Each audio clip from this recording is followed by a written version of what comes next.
চাপৰ টিলাপাৰা চৰুৱা বাখৰাত উপস্থিত মুখ্যমন্ত্ৰী ডক্টৰ হিমন্ত বিশ্ব শৰ্মা চৰুৱা বাখৰাত স্থাপন কৰিবলগীয়া সৌৰশক্তি প্ৰকল্পৰ স্থান দ্বিতীয়বাৰৰ বাবে পৰিদৰ্শন কৰিলে অসমৰ মুখ্যমন্ত্ৰীয়ে অসমৰ ৰাইজৰ হিতৰ বাবে স্থাপন হ'বলগীয়া তাপবিদ্যুৎ প্ৰকল্পৰ ভূমি পৰ্যবেক্ষণ কৰিবলৈ চৰুৱা বাখৰাত উপস্থিত হৈ মুখ্যমন্ত্ৰীয়ে কয় যে প্ৰকল্পৰ যোগেদি বিলাসীপাৰা সমজিলাৰ উন্নয়ন সাধন হ'ব বহু পৰিমাণে নিবনুৱাই ইয়াত সংস্থাপন পাব হেলিকপ্টাৰ যোগে আহি মুখ্যমন্ত্ৰীগৰাকীয়ে খালকুছা উচ্চতৰ মাধ্যমিক বিদ্যালয় খেলপথাৰত অৱতৰণ কৰে ইয়াৰ পিছতে প্ৰকল্প নিৰ্মাণ হ'বলগীয়া চৰুৱা বাখৰা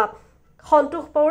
চিৰাকুটা আদি অঞ্চলৰ ভূমি পৰিদৰ্শন কৰে মুখ্যমন্ত্ৰীগৰাকীয়ে উল্লেখ্য যে বিনিয়োগৰ বৃহৎ সম্ভাৱনা লৈ যোৱা 22 এপ্ৰিল চৰুৱা বাখৰাত উপস্থিত হৈছিল আদানী গ্ৰুপৰ পৰিচালক জিত আদানী সহ এটি বিশেষ দল সৌৰশক্তি প্ৰকল্পৰ বাবে চৰুৱা বাখৰা সন্তোষপুৰ চিৰাকুটা আদি অঞ্চলত ভূমি পৰ্যবেক্ষণ কৰিছিল উক্ত অঞ্চলত 3500 বিঘা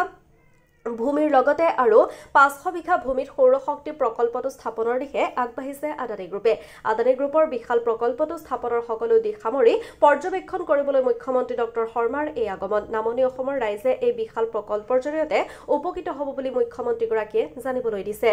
যোৱাবাৰো মই আপোনালোকক কৈছোঁ 2030 চনলৈ অসমত বিদ্যুতৰ চাহিদা 5000 মেগাৱাট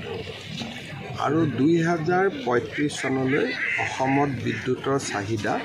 প্ৰায় 7000 মেগাৱাট হ'ব বৰ্তমান অসমত আমি উৎপাদন কৰোঁ 1800 মেগাৱাট এতিয়া ইমান বিদ্যুৎ যদি আমি বাহিৰৰ পৰা কিনিব লাগে তেতিয়াহ'লে বিদ্যুতৰ পাৰ ইউনিট কষ্ট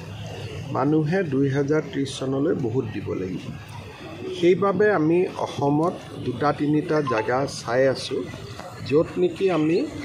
3000 মেগাৱাট 3400 মেগাৱাটছৰ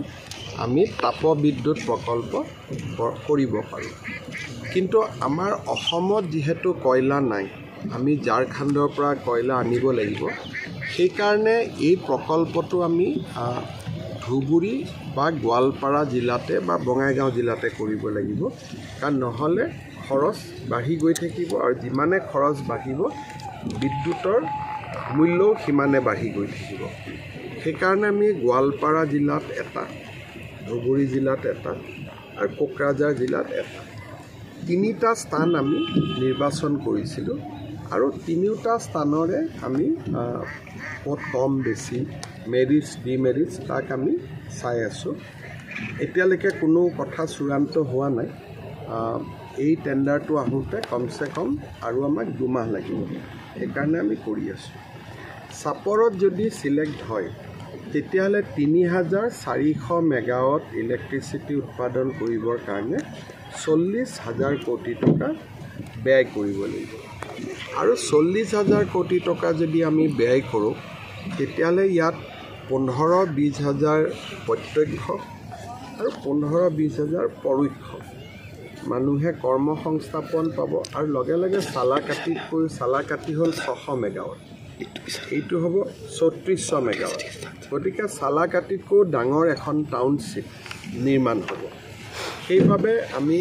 চাইছোঁ যে কোনটো জাগাত তাত ওচৰত পানী লাগিব ওচৰত ৰেলৱে ষ্টেচন লাগিব ওচৰত নেশ্যনেল হাইৱে লাগিব আৰু মানুহৰো সহযোগিতা লাগিব সেইবাবে যোৱা 2 মাহ 3 মাহ ধৰি মই প্ৰচেষ্টা কৰিছোঁ যাতে এডোখৰতো নহ'ব দুডোখৰ যাতে ভাল মাটি আমি পাব আৰু কিবা সুধিব ছাৰ এওঁলোকৰ পুনৰ সংস্থাপন হ'ব ইতিমধ্যে জনাইছে ইয়াত 3-4টা যিখিনি মানুহৰ ম্যাদী পট্টা আছে তেওঁলোকক আমি ম্যাদী পট্টাৰ সলনি আমি বেলেগত মাতি দিম কাৰোবাৰ পট্টা নাই তেওঁলোকক চৰকাৰী নিয়মত এককালীন সাহায্য দিয়াৰ নিয়ম আছে আইনত যি আছে সেইমতে আৰু য'ত ইটা ভাটা আছে তাতে মাটিৰ যিটো আজিৰ জোনেল ভেলু তাতকৈ 3 গুণ বেছি পইচা পাব যদি জোনেল ভেলু ইয়াত 9 লাখ তেওঁলোকে 27 লাখ টকা পাব চৰকাৰী মাটিত যোন বহি থাকে তেওঁলোকে চৰকাৰক আবেদন কৰিব লাগে মাটি দেখুৱাই য'ত যেনেকৈ পাৰে মাটি দিব কিন্তু চৰকাৰী মাটিত বহি থকা মানুহখিনিয়ে মাটি পট্টাৰ দৰেতো সমান সুবিধা নাপায় আইনতে লিখা আছে যে দখল কৰিলে কি পাব, মেডি পট্টা থাকিলে কি পাব, একচনীয়া পট্টা থাকিলে কি পাব, আৰু তাৰ ওপৰতো মই মানুহ হিচাপে যাক যেনেকৈ যিমান আৰু সহায় কৰি দিব পাৰোঁ মই কৰি দিম। আপুনি বাৰু উমৰাহ কৰিবলৈ আগ্ৰহী নেকি?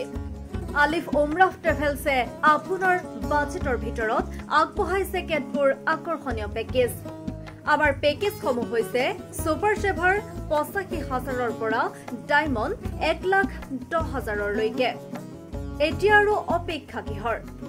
আজিয়ে 7002343617 নম্বৰত যোগাযোগ কৰক আৰু বুকিং কৰক আপোনাৰ পছন্দৰ পেকেজ। বিশ্বামানৰ সেৱাত অসমৰ ভিতৰত শ্ৰেষ্ঠ আলিফ উমৰাহ ট্ৰেভেলছ। আমাৰ পৰৱৰ্তী যোৱাৰ তাৰিখ ২০২৫ চনৰ ১৪ জুলাই।